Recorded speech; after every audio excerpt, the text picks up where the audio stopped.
Hi, everybody. Hi. Welcome to Fraud Watch Friday today. We're so happy that you've joined us. Once again, we're doing another live and virtual Q&A session with our cybercrime prevention lead, Dave Morrow. And Dave is joining us from Bellingham. Good morning, Dave. So great to see you again. Yep, My good to name see is you. Ann O'Callahan, coming to you from Issaquah, and I'm delighted to be your host for today's session.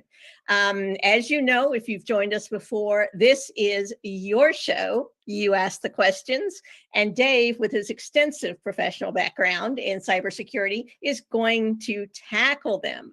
So please bring those questions on. So to ask a question of Dave live on the air, ideally, click on the raise hand button on Zoom or just type your name in the chat box and I will call on you. Or if you prefer that I read your question today for you, all you have to do is type it in chat, and I have my chat box open so I can see that you have a question and I'm happy to read it out. Now, again, this is so much more interesting if you ask the questions. If we ask, and we do have questions that come in throughout the month, from all the various presentations and meetings and things like that, and we're happy to throw those out there, but we're boring. We need you guys to present. Sorry, Dave, you're not boring. I'm boring. I know I am. That's what my wife keeps telling me. Well, we don't think so, because you have all this great information to share with us. So please, please, please have those questions come in, and I will try to keep an eye out for the questions, or for folks who raise their hand or whatever. But please feel free to throw those questions out. So we do, maybe I can kick things off with questions that we've had before. Like, for example, we had a program last Friday, and this was really, really interesting. So it was about QR codes, because QR codes are now, they literally pop up everywhere.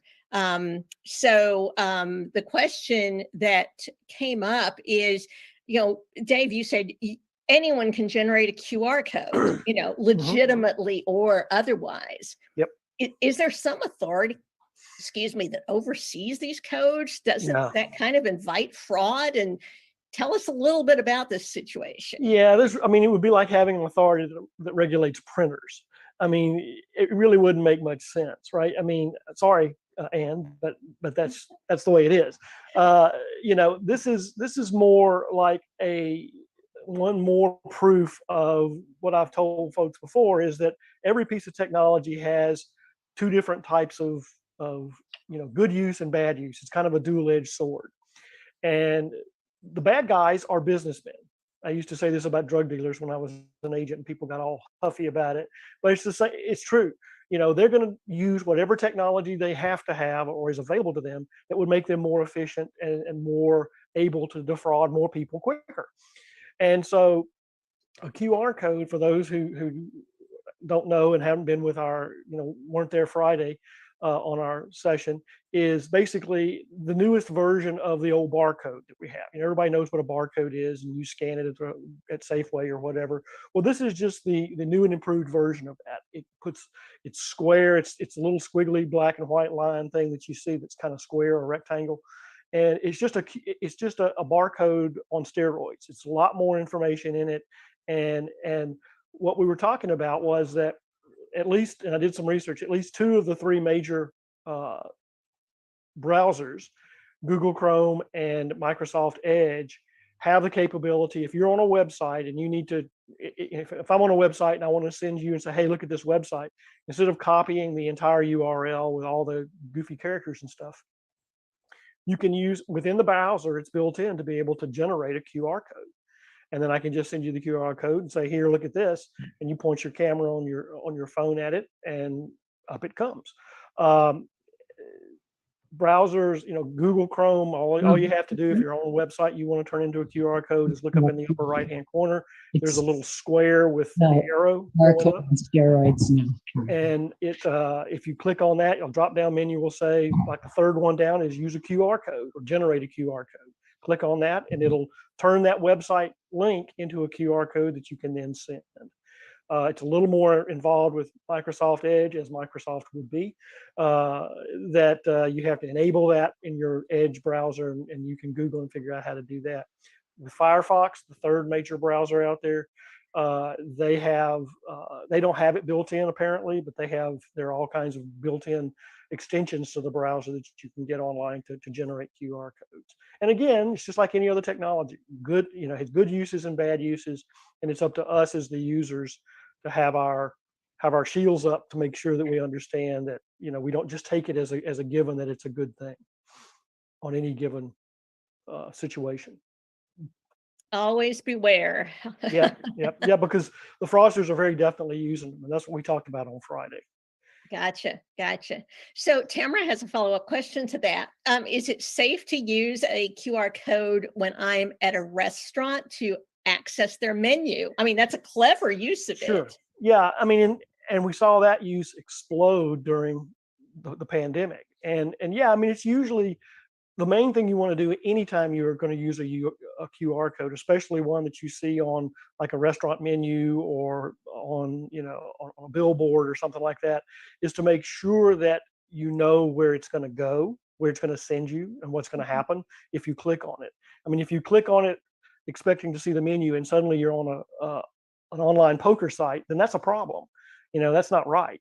So make sure you know where it's going to go, and especially examine things like the menu example. Make sure there's no sticker or anything over it, because what we've seen the fraudsters do is take a legitimate one and put their own on a piece of sticky paper and stick it just right over the QR code, and you're trying to scan looking for a menu, and you turn out not to get that, you get something else. So just kind of be aware of that. So Tamara was asking, how do I know where it's going to take me before I click on it? Well, I mean, you kind of get the idea. I mean, the context of the situation should give you at least a clue. The menu example is a perfect thing, right? Again, if you're in a restaurant and you're clicking on the menu that's sitting on the table, and you click on that to get, like I was in a restaurant here up in Bellingham last week for my wife's birthday, and and I clicked on their menu thing because I wanted to see if there was any specials. And so I was expecting to see a menu from this restaurant pop up on my screen. If I'd have gotten an online poker site or a porn site or somebody trying to sell me cryptocurrency, then that would have been a problem. Also, if you're clicking on it from a billboard or an advertisement or something, you kind of have the idea from the context of the situation where you expect to go, what results you may expect. And if it's just wildly different, then you just need to be alert to it. All right. So with your phone, you can't really or even doing the QR code, you can't really see a URL per se, but you just have to be careful what comes next. Just a quick little aside. I was at a restaurant in West Seattle that was literally the patio on the sidewalk. Yeah. That's a perfect place for someone to slap a sticker on, so that's I just walk by and slap it on the thing. Exactly. So that's a location you might want to take a second look at. So yeah, exactly. Okay. All righty. So we have Deanne sent us a question here. I read that criminals now have an arsenal of bots in the dark web that allows them to send 2FA or two-factor authentication to victims who aren't even logged in at the moment. So the bot may be surprising to the victim. The recommendation, if you did not attempt to log on, then ignore it. And then in another browser, log into the account, change the password. I don't know which account has been compromised.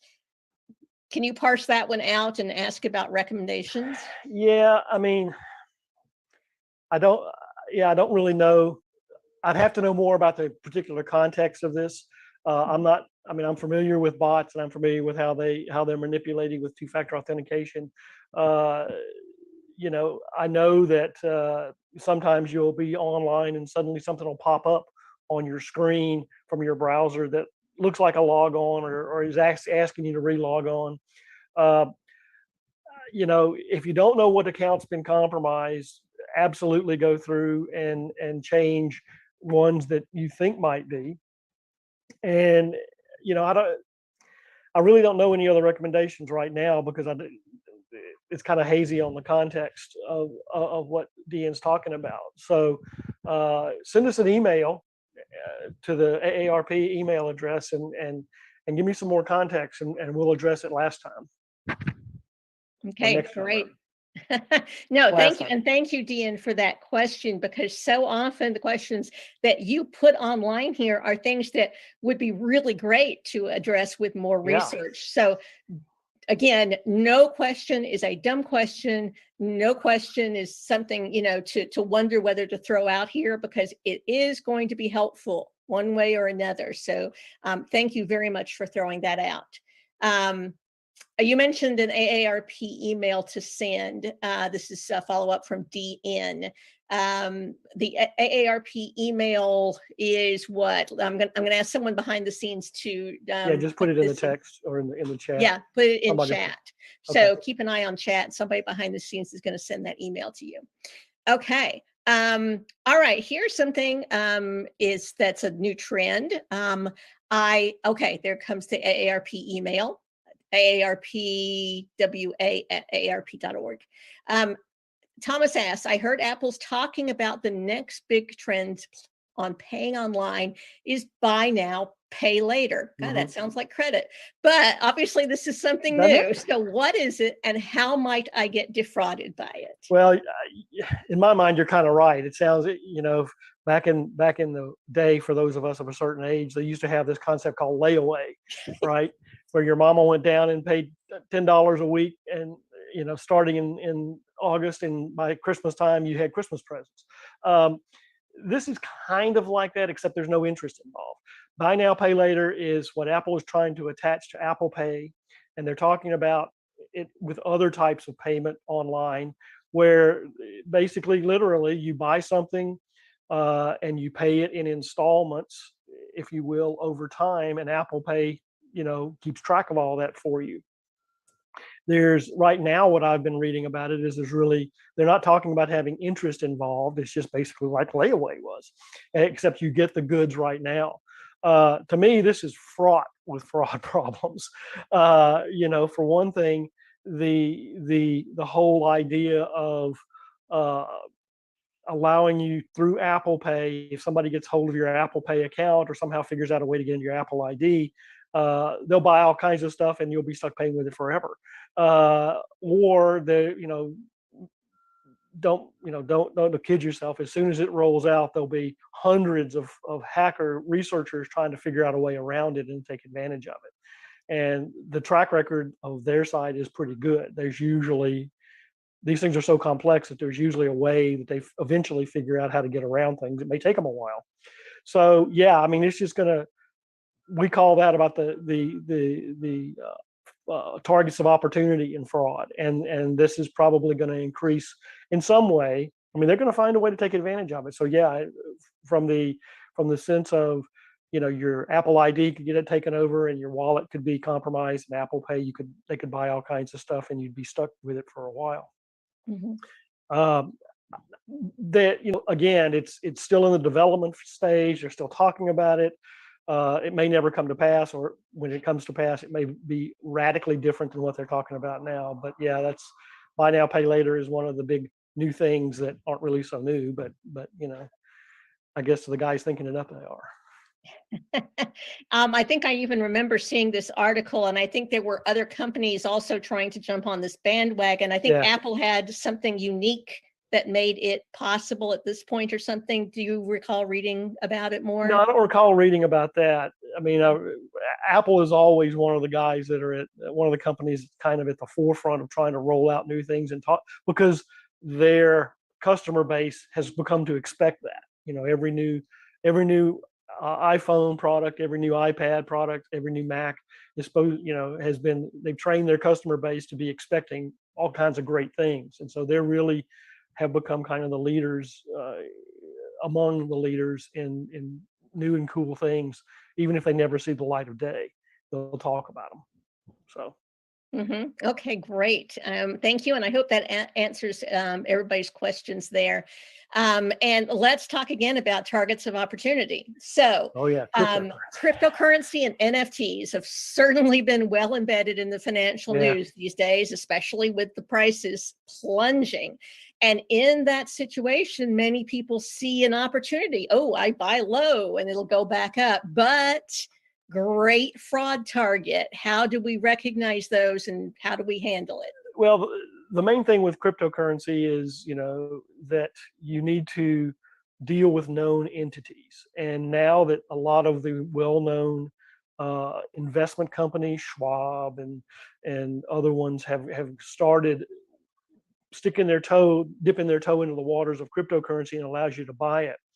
One thing that I read yesterday from the Commodity Futures Trading Commission, which regulates or says they regulate the crypto world, is that they recommend. One of the problems is that it's so volatile right now. I mean, it's lost like 80% of its value. There are cryptocurrency exchanges now, well-known ones, that are laying people off and about to go bankrupt. And if they go bankrupt, you may lose all your money. So there's really no legislative guarantees. Like with banks, if they go bankrupt, you have at least some guarantees with federal loan or federal banking insurance, FDIC, and all that stuff. There's nothing with crypto. If you're in a crypto exchange and have $100,000 in cryptocurrency, they can stop your trading. And have one of the big exchanges, Coinbase, just stopped their trading recently, last week, because they're having financial problems. They can stop you trading and you can't get your money out. So, and I've talked to people on the fraud line where they just can't get their money out anymore. And they're also, I mean, there's all kinds of pop-up exchanges and no regulation, and you never know if they're really good. So the best thing I can tell folks to, first of all, I avoid it like the plague. I'm not going to get in cryptocurrency at all, but at least for a long time.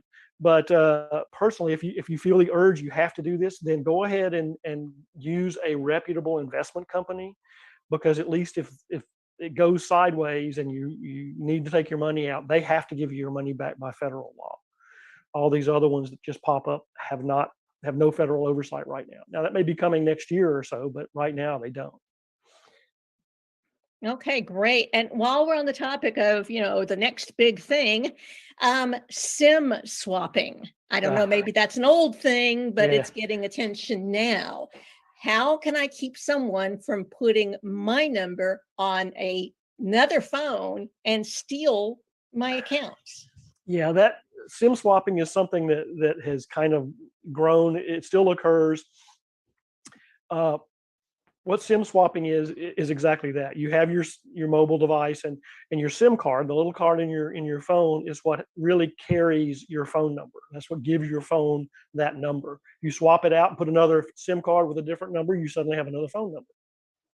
SIM swapping is basically where the hacker comes after you, knows your phone number, and usually in collusion with somebody from the phone company, from the AT&T or the wireless company, the provider. They go into a store, they call customer service, and they have collusion lots of times where they say, "Hey, I'm Ann. I lost my phone. Can you give me another one with the same phone number?" Or my SIM card went bad. Can you give me another SIM card with the same phone number? They convince them that they are you, and they probably have a lot of the personal information from buying it online that would convince them that they are really you. They have your social, they have your mailing address, your phone number, et cetera, et cetera. So they convince the phone folks that they are you. They give them a copy of your SIM card. They put it in their phone, and they have basically a clone of your phone. The problem is when you do things like the two-factor authentication that has, you put in your name, you put in your password, and it sends you a 4-digit number to your cell phone or your mobile device, and you type that in, and then you're in. The idea behind it is that nobody else is going to have your phone number. Well, SIM swapping takes advantage of that, because they do. Now there's two people that have your phone number, you and the fraudster. And so they can get in there and respond and sign on to your account using the two-factor authentication as you.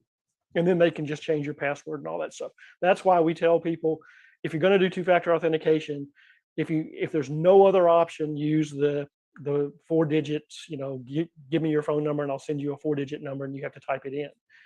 But if there's other options, fingerprint or facial recognition or a code generator that you can get, there's a couple of authenticators that are free. Microsoft and Google both have them. If they offer that, I would use that. I don't use that phone business anywhere I don't have to.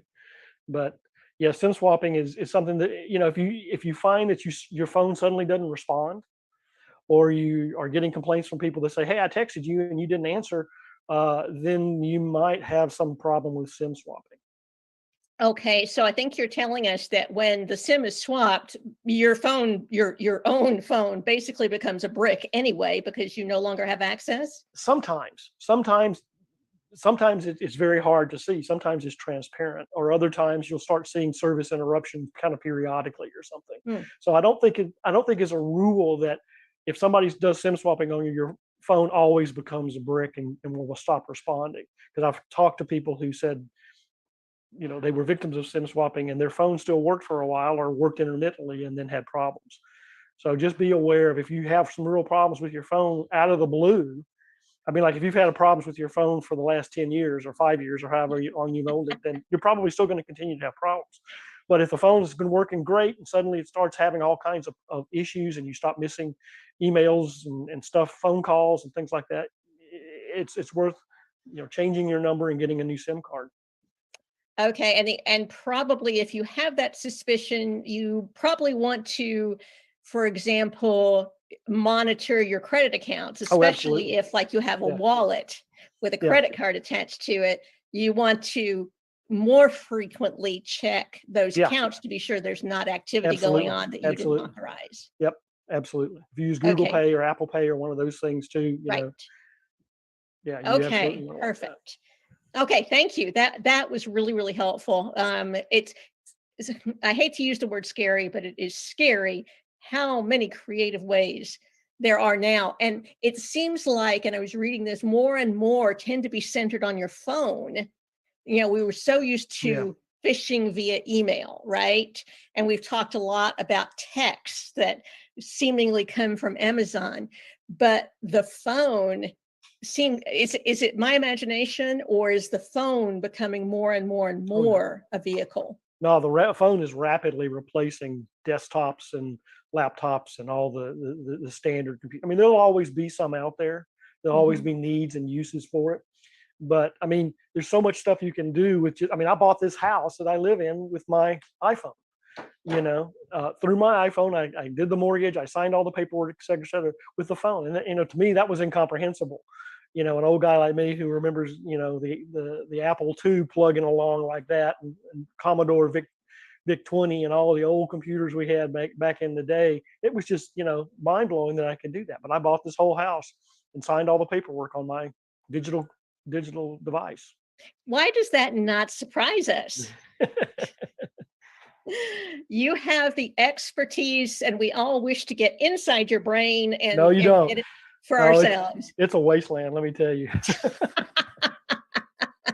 Well, we're finding it really, really helpful this morning, and we have a couple of follow-up questions because we talked about, checking accounts and making sure things weren't being used and we don't know about it. So, great basic question here. Is it safe to buy something online, and thank you, Chris, for this, with a credit card? And that is a resounding yes, if. Yes, if you know who you're paying, if you know the site you're giving it to, and you are at least confident that you know what you're after, dealing with somebody that is just, Facebook Marketplace, any kind of marketplace like that is a risky place to try to buy stuff anyway. But we would rather you use a credit card than a debit card, because a debit card is, as I say, it's basically a hotline, a direct line to your checking account, and it doesn't have near the protections that a credit card does by law. And banks will usually, although I've had some talks to some folks recently that this was not true, will usually help you get your money back or reimburse you if you've been a customer for a while. If you have a debit card that somebody takes advantage of, they'll give you a new card, change the numbers on it, and reimburse you. But they don't have to. They're not required to. Credit cards, it's technically a little safer. By law, you're only responsible for the first $50. And most times, if you have credit card fraud, they basically will, if you dispute the charge on the credit card, they will basically stop it and you won't have to pay it if it's not legitimate. Wonderful. So, Julie, I think that just answered your question about debit cards and the fact that credit cards have many more protections built in. So, thank you very much, Julie, for the question, and Dave for answering it before we even asked it. Yeah, great. You're really getting good here. Okay, Desiree has a question for us. Please explain any connections between ordering online, giving an email address, and then getting a plethora of suspicious emails in spam and also in regular mail. Yeah, I mean, this is always going to be the downside of ordering stuff online. You give folks your email address and you trust them to protect it. And sadly, a lot of the online, especially the startups, I've been in the startup culture before, and they are basically solely focused on growing and getting market share as fast as they can. And sometimes the security has been in the past not up to one of the secondary things they worry about. And so when you give your email address over as a user ID, or just give it over to sign up for a newsletter or something, you are trusting that other organization will keep your information safe. And if they don't, that's how the information gets out. And they have a data breach, or they have somebody come. There's all kinds of ways to get email addresses. And you're right. When your email address is for sale on the dark web, they're for sale for pennies a piece, a penny or two each. So they'll go out and buy 500,000 of them, and just blast out these spam emails, whether to all the email addresses they have. If they can get a fraction of them to respond, then they've probably, and carry out the fraud, then it's economically worthwhile for them to do that. You can't stop it unless you just stop signing up for anything online, which probably nobody wants to do. What you can do is be thoughtful about what you sign up with, maybe even have an email address that is not we have an email address that we use that we don't use anything else for except signing up for stuff online, and ordering stuff online. And that's our email address. That's a smart idea. And we never look at the spam on it because we know it's all kinds of crazy spam out there. But that lets us isolate because we have multiple email addresses. And so it helps us isolate our other email addresses. And we still get spam, but we don't get quite the overwhelming amount of it that we have in the past. Clearly that we do to that one email address. There's other things you can do. You can buy or get, there's spam filters in browsers, email-based browsers. Office has spam filters, so you can get, there's commercial spam filters you can get for text messages. There's there's the anti-spam or anti-robocall technology that we talked about before. A lot of that will also look for spam SMS messages too. Excellent. Does that answer the question? Absolutely, resoundingly. We have Desiree saying, "Great tip." Now, Desiree, if you need to know more, keep asking. Okay, perfect. And a related question from Julie. Okay, we've talked about credit cards. We've talked about debit cards. What about checks? Is it safe to use checks? Well, yeah. But you're going to increasingly find over time that checks are the outliers for ways to pay it. And people it's going to be harder and harder, I think, to pay things on check because everybody's going to go to digital. Checks are still safe. They're not 100% safe because there's a technique in fraud called check washing, where basically if they get into your mailbox and you've got a check in there that you've sent out to an outgoing mail, they'll steal the check. There's chemicals you can use to remove the payee's name, remove the amount, and they can write in their own name and their whatever amount. They keep your signature and then they present the check and get the money. That's a well-known fraud, and periodically up here at least we read about the cops pulling over somebody that has just, 100 pieces of mail in the back of their car, and that's what they're looking for, is those types of checks in the mail when they do the break into the mailboxes and steal the mail. They're looking for those checks so they can do check washing. Mm-hmm. And considering the rate at which stealing mail occurs, it certainly does where I live. I mean, it's like people are all the time going through mailboxes. And even when you have a Fort Knox like I do, I've heard of other people who, still had a problem. Yeah. So I try very much to keep, in fact, I don't have a checkbook in my purse. Yeah, I don't care. I mean, really try to do everything online. Yeah. Could I add, this is Becky Birch. I strongly recommend people not use the flags on their mailboxes to alert the mailman that there is mail there, because my mother-in-law did that. And she was the victim of check washing. Yeah. Because it just told people, hey, I've got outgoing bills with checks in them. And they did her over. Took a long time to fix it too with the bank. Yeah, you're right, Becky. And that's one of the things that they'll tell you is that you want to. Well, that's wrong. You want to make sure that if you're suspicious or you have something especially sensitive like a check you're sending out, a lot of experts will tell you don't even use your mailbox. Take it to the post office and drop it in one of the big blue ones. That doesn't guarantee it won't get stolen, because the mail service has a big problem with people having keys or breaking into those boxes too. Mm-hmm. But if they break into those boxes, that's a guarantee that the federal postal inspectors are going to be after them, because they take that really, really seriously. And so, we have communal mailboxes where I live in my housing area, and sometimes if I have a piece of mail that has a check in it, or my wife wants to use a check to send it to somebody, we'll take it to the post office. We'll just drive by the post office and drive through the drive-through and stick it in the mailbox. Yeah, or walk in. And I use Zelle a lot too for payments. Yeah. And very few checks, if at all possible. Yeah, I think that's going to become more and more people doing that too, to tell you the truth. Mm-hmm.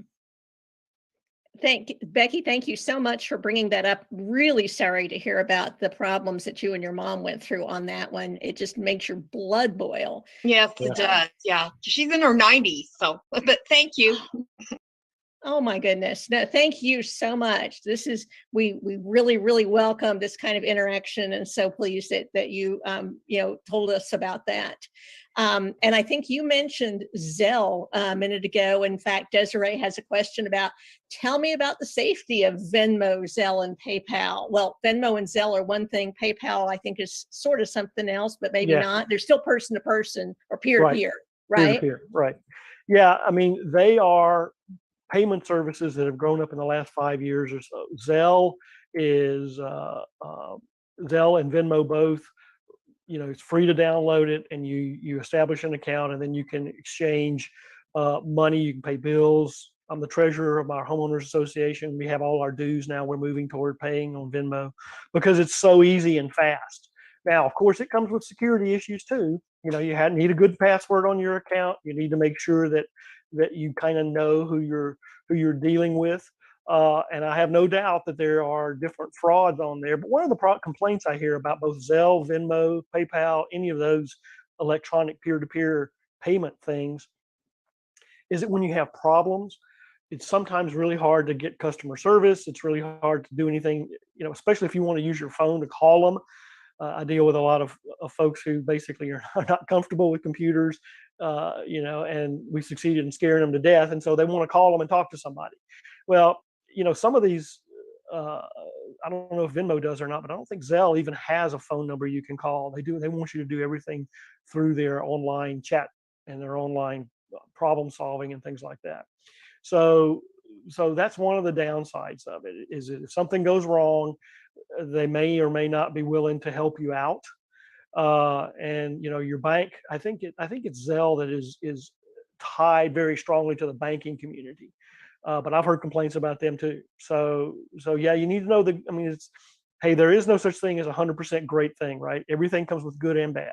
And so that's one of the downsides of it. But yeah, I mean, there's going to be a lot more people, I think, using it because it's very convenient, you know. Yeah, I and- would say you need to really make sure that your contact information is accurate for the Yep. person that you want to transfer money to.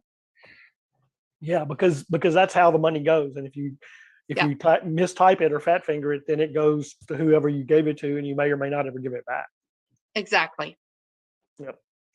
Great point. Thank you. And DN had a related question about, okay, so the bank app that allows me to scan and deposit checks into my account, how safe is that transmission vehicle? Because that's not Zelle per se. Yeah. That is actually an app within the bank. So tell us about Yeah. that. I use it with my bank because, you know, if somebody gives me a check, very rarely, but they still do on occasion, I would take a picture of the check and send it, because my bank doesn't have, I mean, I bank online. They're based in Texas and they don't really have any branches. I've never had a problem with it. I've never heard too much problems specifically with those applications, because by law and by the Federal Reserve regulations, if you're dealing with a bank that's chartered through the Fed, which most of them are, they have to encrypt all that data from the time you put it in to the time it goes out, you know, to the time it arrives at its destination. So we don't then worry about all the things about somebody intercepting the transmission and being able to decode your check and mess around with the check that much, because it's all encrypted and it's all sealed. There's always going to be concerns about the imposters of the application, especially on places like Google App Store or whatever. And going to your bank website and downloading the app there is one of the exceptions we use to the rule that we say only deal with app stores. Because I mean, if you go to your bank and download it from the bank's website, you're guaranteed it's the bank's website, then you're a lot more sure that you got the right one than if you go to the Google Play Store or one of the other app stores out there. Excellent point. Thank you so much. Okay, so we've had a couple of questions related to credit. You know, when we were talking about like checking your accounts to make sure there's not activity, but then there's the whole piece about your credit, because it may not be immediately obvious on your accounts. It might be some other account's been opened in your name that you don't know about. So let's talk a minute about checking your credit and how you do it. And then there are various companies like Credit Karma where you sign up for free to check your credit, which sounds appealing, but I suspect there's probably some things there to be worried about. I mean, I don't know specifically too much about Credit Karma. I mean, I do my own credit checks. You can do it for free right now at annualcreditreport.com. You can check your credit history at all three of the major credit bureaus every week if you want to, until the end of the year, for free. And you know, I've got freezes on my credit cards and all that, but Credit Karma and you know, some of the other ones, LifeLock, those things, I can see the utility. You pay them a little bit, or maybe they have a free portion of it, and then you know, get into it and they give you some service. The problem is you're paying somebody to do something you can do for free. And if that's okay, if you don't want to take the time to do it, fine, you know. But remember, it's after the fact. You're not going to, you know, them saying, hey, your credits appear. I mean, your user ID and passwords appearing on the internet. Well, of course it is. Everybody's got it on the internet. Everybody's password has been compromised, or the user ID has been compromised. So, you know, that's kind of blindingly obvious. But you know, just be prepared that if you sign up for any service like that, you know, especially if you just sign up for the free portion, you will be bombarded all the time, wanting you to upgrade your account, wanting you to buy new services that of course you have to pay for. So just don't be dismayed if you do that, because I've got a couple of the ones that let me, one of the credit bureaus has me signed up from a data breach, where one of the free services that they offered, because my data was part of a data breach, was this online capability to check my credit records every month. And they send me a thing and it says my credit records were okay, you know, ready, and I can go look at it. But when the first thing I sign on is, before I even get to look at the page, is a screen saying, why don't you upgrade? You know, why don't you pay money to have this super duper service we have, as opposed to just kind of basic bare bones service you're getting. And I always have to scroll down and say, nope, I don't want to upgrade. And then I get to see my credit record. So that's what you got to know, that you will be probably, if you take the free offers, you will probably be bombarded with them wanting you to sign up for more stuff and pay them more money.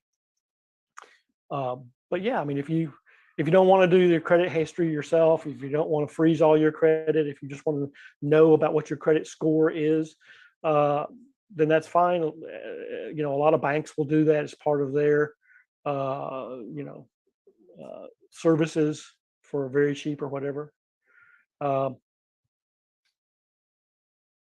Okay. Terrific. No, great information. Thank you. And I didn't mean to look like I wasn't paying attention. I was looking at questions over here. Yeah, I was looking at a question too. Yeah. They're coming in thick and fast here. And we did have a comment from DN that annual credit report has been a little bit problematic for him because he can't answer the multiple choice correctly because there's some issues in the database that are wrong. Maybe something was mistyped at some information, and it's hard to get anyone to talk to. Yeah. Is there a way around that? I mean, that sounds like a real bear. Yeah, you can. They have to be giving you some way to correct your information by law. So if you can't get their customer service number to work, I would go to their website and look for something like a customer ombudsman or some customer relations person, an email address to correct your records. They have to give you a way to do it besides not answering their phone. So I would do that. But yeah, I have seen that happen. In fact, I had that happen to me years ago. You know, the multiple choice questions, the answers that they're looking for come out of your credit history. And if your credit history is wrong, you know, there's information you don't know what the right information is, then you've got a problem. But they usually mix that up, in my experience. When you get on annualcreditreport.com or go to the credit bureau, there's tools, security tools that take the correct answer and add 3 bogus answers and ask you to pick it, or don't give you even any correct answers and you pick option D, which is none of the above. So I would keep trying, but I would certainly go to their website and really exhaust any kind of way you can get to get them to respond. Then go to the FTC and file a complaint, and see if they can help you out, because the Federal Trade Commission has a whole bunch of information on credit bureaus and credit reporting. Okay, that's very, very helpful. Thank you so much, Dave. Really appreciate that. Starting to get toward our time limit here, but we definitely have a question from someone on Facebook who's been very, very patient while we've been kind of following a string of related questions. Now, this one had a person call claiming to be from Medicare. And this is something we have seen used as an example in several of our presentations, but it's definitely out there and we should, definitely make sure people are aware of it. This person, supposedly from Medicare, started to ask questions to verify me. I asked for their phone number and then called my provider using the number on my card, and my provider said it was a fraud. So this person was very wise in how they handled it. Great job. We have to keep in mind that the more conventional kinds of fraud are very much alive and well, right? Oh, absolutely. And this person did exactly what we told them to do. What we tell everybody to do is basically don't answer questions. They've got some information on you because they bought it online in the dark web, and there's people that compile that information, and they're trying to make it, as they did here, seem like they're legitimate by giving you information and calming whatever fears you have. But this person did exactly the right thing, breaking off contact, calling their provider and saying, hey, what's the deal with this? And of course it was a fraud. So, and always ask yourself the question, why do they need to verify information if they've got it? Because I've talked to folks that say, yeah, they call and make sure, it's the government, Social Security calling to make sure they have my Social Security number right. What? Social Security number is issuing the numbers. That's the only people that give you the number. So of course, if they don't have it right, then there's something really, really wrong. So, kind of think your way through it and don't get caught up in the emotion. That's the problem, is they use those emotional buttons to push that you're going to lose out on something, or that your Medicaid benefits are in jeopardy or something. and they get you. Once you turn on that emotion, logical thought sometimes switches off. It sure does. Or if you're just in a flurry of things going on, you can just everything that can just go flying out of your head. We'll probably be talking about that in a future version of this, because I have a scenario that Dave is going to be doing a little research on. Thank you very much. But in the meantime, we so want to thank you guys for this level of interaction. Great. This is what we have this show on for, and that is for you to ask your questions, to follow up on things, to contribute your experiences. So please tell your friends if you think this is a valuable service, and you think that it would be helpful for them to know the kind of things that we talk about here, please tell them about this. We do this the third Friday of every month, where we have this Q&A, and we certainly urge you to continue joining us on this Friday 10:30 a.m. Event, because obviously we enjoy it, but we want to be sure that you enjoy it. And I think the best way to do that is for you to help us with the relevant questions that you have. So, okay, and a couple of, is there a place on AARP site where the Q&A are posted? Yes, as a matter of fact, this is recorded. So if you look at our Facebook page and at videos, you will see, you will find a recording of each month's, and also on our AARP site, which I am going to say is, hang on just a second, aarpwa.org. Somebody correct me if I'm wrong and put that into chat. So yes, you can see these, but would love for you to have other people join us on additional weeks if you found this helpful. So, Desiree, I just wanted to acknowledge a comment that you just, as we were talking, signed, or maybe it wasn't, but you just recently signed on to annualcreditreport.com, and putting all that information felt vulnerable. Yeah. Well, and that's one of the, I mean, we pound into people's head for years and years, don't put this information out there. And then annualcreditreport.com comes up and says, hey, give me your name, give me your social, give me, all that information. And there's not a whole lot of way around making you feel vulnerable. I mean, you're going to feel vulnerable, I think, but you know what the purpose is for, right? If somebody asks, we always tell people, if somebody asks you and it doesn't seem to really have a good reason for asking you for this information, then don't give it to them. But annualcreditreport.com, as well as the credit bureaus, when you sign up to freeze your credit, which is something else you ought to do, will ask you information to identify that you are who you say you are. And that's their way of doing multi-factor authentication on you, because you're coming to them and saying, hey, I want access to this credit report, or I want access to this credit record. And so they will ask you these questions with the idea that only you know the correct answer to them. And but I know, I mean, that's unfortunately, I can't tell you any way not to feel vulnerable. I feel vulnerable when I sign up to do those things and sign in and get my credit history. But in the end of the day, I use a VPN when I go out there and do it. I encrypt my data. I'm very careful about who I give my data to online, and basically refuse to give data that I don't see the purpose for. And so I have a whole scheme of things that I do to try to guard my identity, or at least lessen the idea. So I really just want to quickly follow up on that, because you mentioned a couple of things that I know are raising questions in folks' minds. That is VPN and encrypting. VPN is easy to get now. You see them everywhere. And I'm not sure whether you mean encrypting is anything different, or whether just as the encryption, it's a part of the VPN. Use part of the VPN. Very quickly, give us a summary of VPNs and how to distinguish what one works for you. Okay, so there are a bunch of different VPNs out there. Some of them are free. Some of them you pay a little bit, like any security tool. We always go back to the PC Magazine, PCMag.com's labs that they do every year to rate VPNs and rate all kinds of security tools. They're a good resource. There's a couple of them out there that I'm familiar with. NordVPN is one, NORD VPN. Proton VPN is another.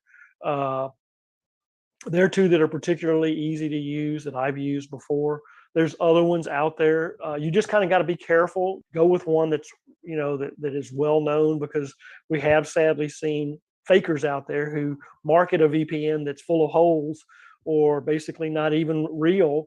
And they make you look, it looks like it's working, but it's really not. And they're actually taking your data. So use that, go with a name, a known source, a known company. I don't know if McAfee or Norton has one, but if somebody like that, a known security company, or somebody on that list at the PCMag.org or PCMag.com website is a good thing. But they're easy to install. You're right; they're easy to use now. They used to be a real pain to use, and very, very impactful on how fast your transactions went, your websites and stuff. Now they're very, to me, they're almost transparent. Okay. And do you use a VPN for your home network as well as for your phone? You do. I use it on my phone. I use it. I have it set up so that it usually on specific computers, as soon as I turn it on and turn the browser on, the VPN engages. And so if I'm going to do anything, the VPN is going to be there. Okay, great. Thank you for that little extra bit of information. Trying to tie up all the little details here. Again, guys, thank you so much for joining us today. We have appreciated your sticking around for as long as you have. Please come back in 3 weeks with additional questions and bring your friends. And also keep in mind that we have a Fraud Watch presentation, which is just one of our very well qualified volunteers providing information via a presentation. They're related to fraud every month, which is the second Friday of the month. So we have that presentation the second Friday of the month in the same time slot, followed by the next week by this Q&A. So we have 2 opportunities for you to join us, and we hope that you do. Thank you again. We are looking forward to seeing you next month. Take care, everybody. Thanks, folks. Bye.